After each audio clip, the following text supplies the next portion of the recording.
ये तमाम खबरें विस्तार से अब आपको बताते हैं। बदायूं का जिला अस्पताल में नीम हकीमों से झाड़ फूंक का मामला सामने आया। अस्पताल में दवा के नाम पर नीम हकीम ही दुआ देता दिख रहा है। मजार का सेवादार वार्डों में जाकर मरीजों को झाड़ फूंक करता दिखा। वो दुआओं के नाम पर मरीजों के परिजनों से रकम वसूलता है। आरोप के मुताबिक अस्पताल प्रशासन की नाक के नीचे ये खेल चल रहा है। वार्डों में नर्स और वार्ड बॉय कुर्सियों पर बैठकर पूरा तमाशा देखते हैं। जिला अस्पताल के कैंपस में नई इमरजेंसी के पीछे ये मजार बनी हुई है। सीएमएस का कहना है कि उन्हें इस बारे में पता चला है, लेकिन हैरानी की बात है झाड़ फूंक के नाम पर अंधविश्वास को बढ़ावा देने वालों पर अब तक कोई कार्रवाई नहीं हुई।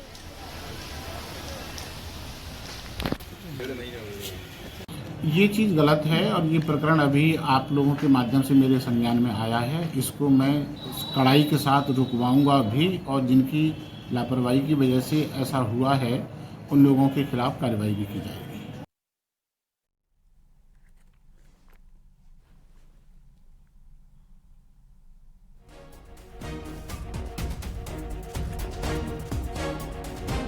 तो देखा आपने, अब तक कोई कार्रवाई नहीं हुई उन लोगों पर जो झाड़ फूंक को बढ़ावा देते हैं, जो इस तरीके से अंधविश्वास को बढ़ावा देने वाले काम करते हैं। किस तरह से वार्ड के अंदर जाकर बेड पर बैठकर ये झाड़ फूंक करता हुआ नजर आ रहा है। चित्रंजन सिंह हमारे सहयोगी जुड़ गए हैं ज्यादा जानकारी के लिए फोन लाइन पर।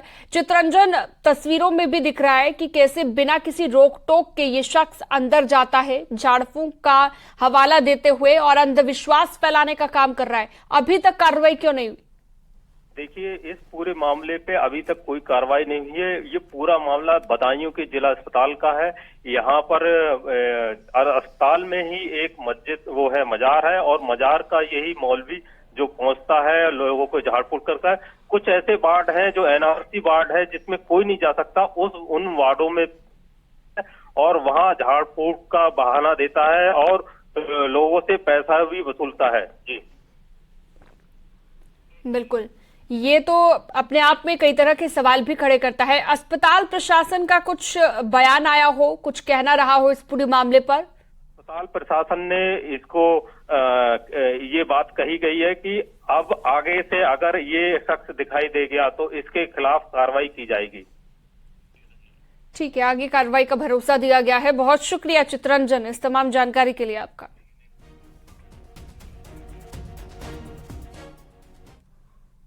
और चलिए इसी बीच दिल्ली से एक बड़ी खबर, स्वास्थ्य मंत्रालय की हाई लेवल मीटिंग। स्वास्थ्य मंत्री मनसुख मांडविया ने बुलाई है बैठक। सुबह 11:30 बजे ये बैठक होगी और हीट वेव को लेकर यह हाई लेवल मीटिंग बुलाई गई है। स्वास्थ्य विभाग की तैयारियों की समीक्षा यहां पर की जाएगी।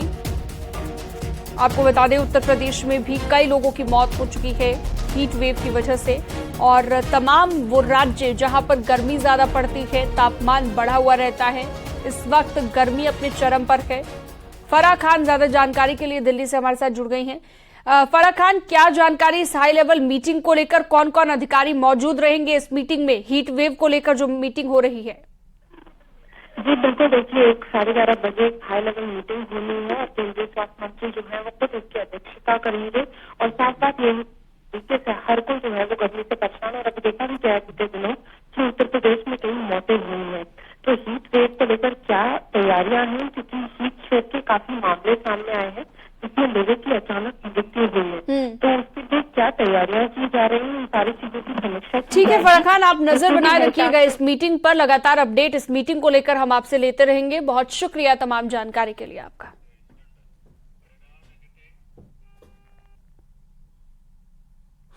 आगे बढ़ते हैं। मैनपुरी पुलिस की बदमाश के साथ मुठभेड़ हुई है जिसमें ट्रिपल मर्डर के आरोपी को गोली लगी है। मुठभेड़ में बदमाश के दाहिने पैर में गोली लगी है। पुलिस ने आरोपी को गिरफ्तार कर लिया है और ट्रिपल मर्डर में शामिल होने की बात आरोपी ने कबूल भी कर ली है। घायल बदमाश को इलाज के लिए अस्पताल भिजवाया गया है। मुठभेड़ में घायल और ट्रिपल मर्डर का मुख्य आरोपी राहुल यादव के पास से एक तमंचा और कई कारतूस भी बरामद हुए।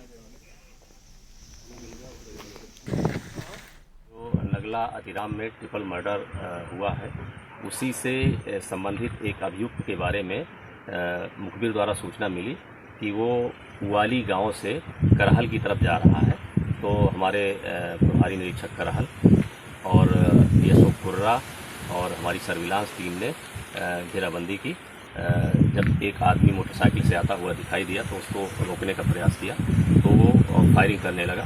पुलिस ने जब आत्मरक्षार्थ फायरिंग की तो उसके पैर में गोली लगी है और उसको अरेस्ट कर लिया गया है।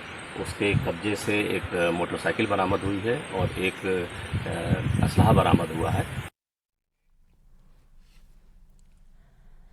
उन्नाव में फैक्ट्री में लगी है भीषण आग। आग लगने से इलाके में हड़कंप मच गया है। आग लगने की वजह का अभी तक पता नहीं चल पाया है। दमकल की कई गाड़ियों ने कड़ी मशक्कत के बाद आग पर काबू पा लिया है। फैक्ट्री में घोड़े की सैडलरी का सामान ये बनता था और हादसा दही थाना क्षेत्र में हुआ है।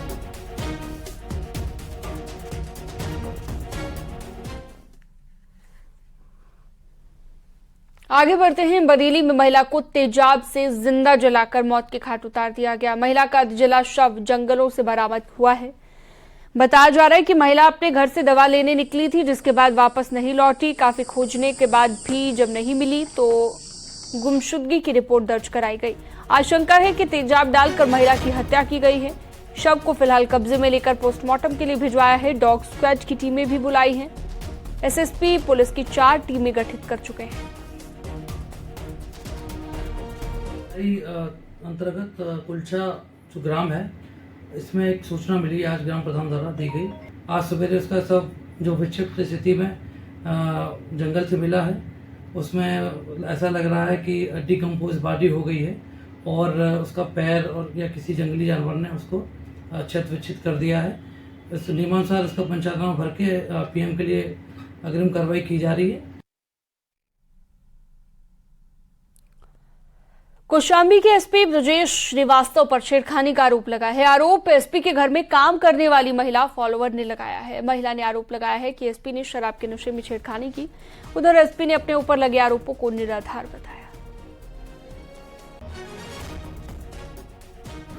वो सर हमारे साथ बहुत गलत तरीके से सलूक किए थे, हमको छेड़छाड़ी किए थे और वहाँ काम करते थे। जैसे मैं तो देखती सारी कहानी तो आपको हम बताएंगे सर कि हम बहुत लाचार आदमी, ऐसे आदमी कि हम कुछ कर नहीं सकते हैं इसमें। लेकिन सर हमको न्याय दिलाना चाहिए, हमको न्याय चाहिए कि एसपी हमारे साथ ऐसा आरोप क्यों किया और इसके जितने छोटे कर्मचारी ही क्यों किया ऐसा, क्या चाहते थे वो। आगे बढ़ते हैं। कौशाम्बी एसपी पर लगे आरोपों की जांच के आदेश भी दे दिए गए हैं। डीजीपी के निर्देश पर मामले की जांच के लिए 4 सदस्यीय टीम बनाई गई है। प्रयागराज आईजी को मामले की जांच सौंपी गई है। वायरल वीडियो पर संज्ञान लेते हुए डीजीपी ने कहा है कि जांच के आदेश दे दिए गए हैं। महिला फॉलोवर ने एसपी पर उत्पीड़न का आरोप लगाया है।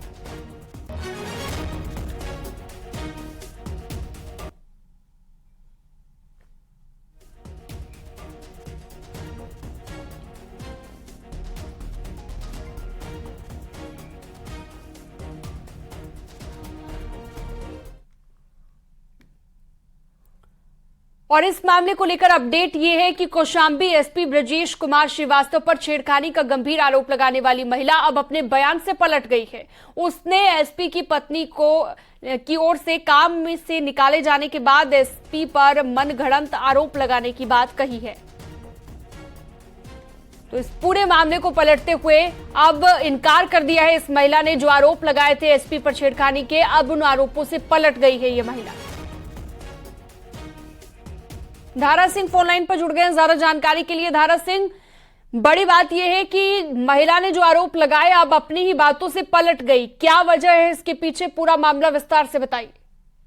देखिए, एसपी आवास पे महिला फॉलोवर पिछले 3 महीने से काम किया करती थी। हालांकि इस दौरान उन्हें कौशाम्बी एसपी पर छेड़खानी का आरोप लगाया। लेकिन न्यूज 18 सबसे पहले इस खबर को ब्रेक कर रहा है कि महिला फॉलोवर अब अपने बयान से बदल चुकी है। उसने अपना एक वीडियो सोशल मीडिया पर जारी किया है। उस वीडियो में बताया है कि एसपी के पत्नी के द्वारा उसे काम से निकाले जाने के बाद से उसे लगा कि अब उसका जो परिवार का जीविका है वो कैसे चलेगा, क्योंकि उसके पति की लीवर की एक गंभीर बीमारी से बेहद परेशान है। इसके बाद महिला सामने आती है और अपना एक वीडियो जारी कर उन सभी आरोपों को निराधार बताती है। खबर यहां तक कि वह पीड़ित महिला इस मामले में प्रेस कॉन्फ्रेंस कर भी सफाई देगी। तो जिस तरह से कौशाम्बी एसपी ब्रजेश कुमार श्रीवास्तव पर तो धारा सिंह, क्या वजह यहाँ पर डर है? डर की वजह से अपने बयान से पलट रही है, अपने आरोप वापस ले रही है, और जो जांच सदस्यीय कमेटी बनाई गई है, 4 सदस्यीय ये टीम है, वो क्या कर रही है? अभी तक उनकी तरफ से कुछ कहा गया हो? देखिए, लिहाजा महिला अपराध से जुड़ा मामला था, इस लिहाज से डीजीपी मुख्यालय ने इसे गंभीरता से लिया और इस मामले में आईजी रेंज प्रयागराज चंद्र प्रकाश के नेतृत्व में 3 सदस्यीय टीम बनाई गई है, जिसमें एसपी बांदा के साथ साथ इसमें प्रतापगढ़ की सीडीओ भी शामिल की गई है, जो कि 2 महिला अफसर है। इस पूरे मामले में उनको बयान लेना है। हालांकि इस प्रक्रिया से पहले वो महिला अपना एक वीडियो जारी करती है और सभी आरोपों को स्वयं निराधार बताती है। इसके पीछे यह तर्क देती है कि उसका पति लीवर की गंभीर बीमारी से पीड़ित है।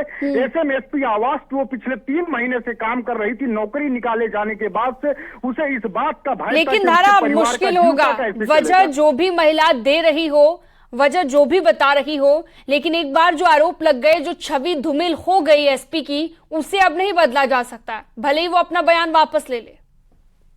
देखिए, एक आईपीएस अधिकारी पर जांच लगाना, उसके बाद जब मामला शासन के संज्ञान में आता है तो इस मामले में जांच के निर्देश दिए जाते हैं। लेकिन तमाम तरह के आरोप प्रत्यारोप के बीच अब इस बात का इंतजार करना होगा कि जो 3 सदस्यीय टीम इसमें गठित की गई है, उसके जांच में क्या कुछ आता है। बहरहाल इस वक्त महिला अपने बयानों से मुकर रही है और सभी आरोपों को निराधार बता रही है। तो हमें इंतजार करना होगा इस बात का कि आखिर इस मामले में जो 3 सदस्यीय टीम गठित की गई है आईजी चंद्र प्रकाश के नेतृत्व में, उस जांच में क्या तथ्य सामने आता है। इस मामले में बांदा की एसपी है, उनको भी जांच अधिकारी बनाया गया है, प्रतापगढ़ की सीडीओ है। 2 महिला अफसर जांच इसलिए रखा गया है ताकि वो महिला का बयान ले सके। तो जांच के बाद 4 दिन बाद ही पूरा मामला साफ हो जाएगा। बहुत शुक्रिया, विस्तार से आपने जानकारी दी धारा सिंह।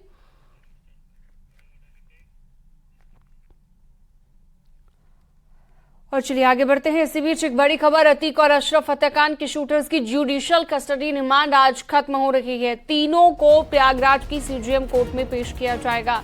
सुरक्षा के मद्देनजर वीडियो कॉन्फ्रेंसिंग के जरिए पेशी कराई जाएगी। तीनों आरोपी फिलहाल प्रतापगढ़ जेल में।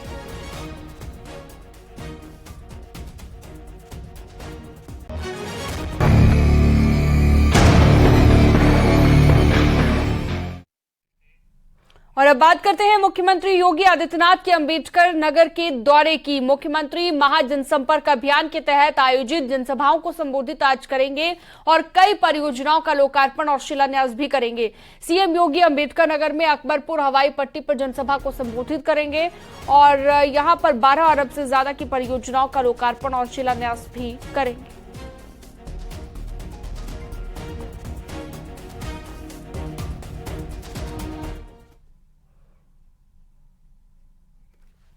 और इसके अलावा गोरखपुर के दौरे पर भी जाएंगे मुख्यमंत्री योगी आदित्यनाथ। गोरखपुर को सीएम योगी करोड़ों की योजनाओं की सौगात देंगे।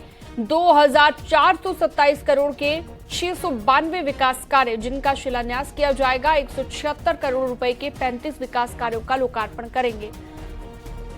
सीएम योगी 3 कस्तूरबा गांधी बालिका आवासीय विद्यालयों में भवन, बीआरडी मेडिकल कॉलेज में छात्रावास, गोरखपुर विश्वविद्यालय में स्पोर्ट्स स्टेडियम के पैविलियन का भी लोकार्पण करेंगे।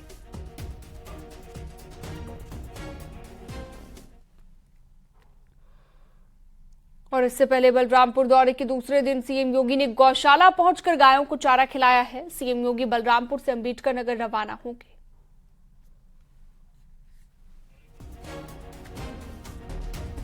तो ये तस्वीर आप देख रहे हैं न्यूज 18 उत्तर प्रदेश उत्तराखंड पर एक्सक्लूसिव।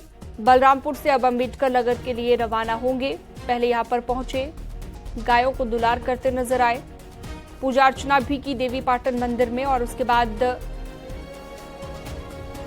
गौ माता को चारा खिलाते हुए दिखाई दिए।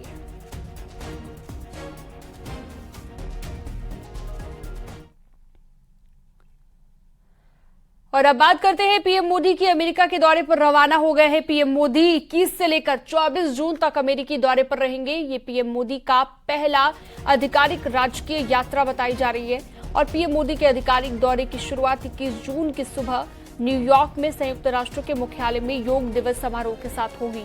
इसके बाद पीएम मोदी वॉशिंगटन डीसी में स्केलिंग फॉर फ्यूचर पर आधारित कार्यक्रम में भी हिस्सा लेंगे।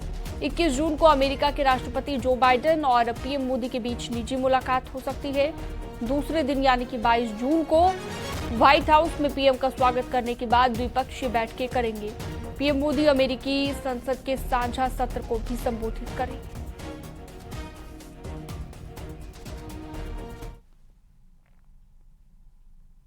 अपने अमेरिका दौरे से पहले पीएम ने ट्वीट में क्या लिखा वो भी अब आपको बता देते हैं। यूएसए के लिए रवाना हो रहा हूं, जहां पर मैं न्यूयॉर्क शहर और वॉशिंगटन डीसी के कार्यक्रमों में हिस्सा लूंगा।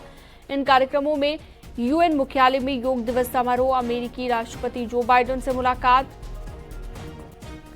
अमेरिकी कांग्रेस के संयुक्त सत्र को संबोधित करना और बहुत कुछ शामिल है। यूएसए में मुझे बिजनेस लीडर से मिलने, भारतीय समुदाय के भी साथ बातचीत करने का भी मौका मिलेगा।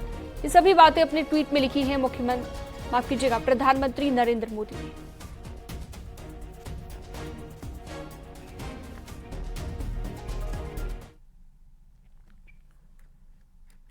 और यहाँ एक छोटे से ब्रेक के लिए रुकते हैं, जल्द लौटें।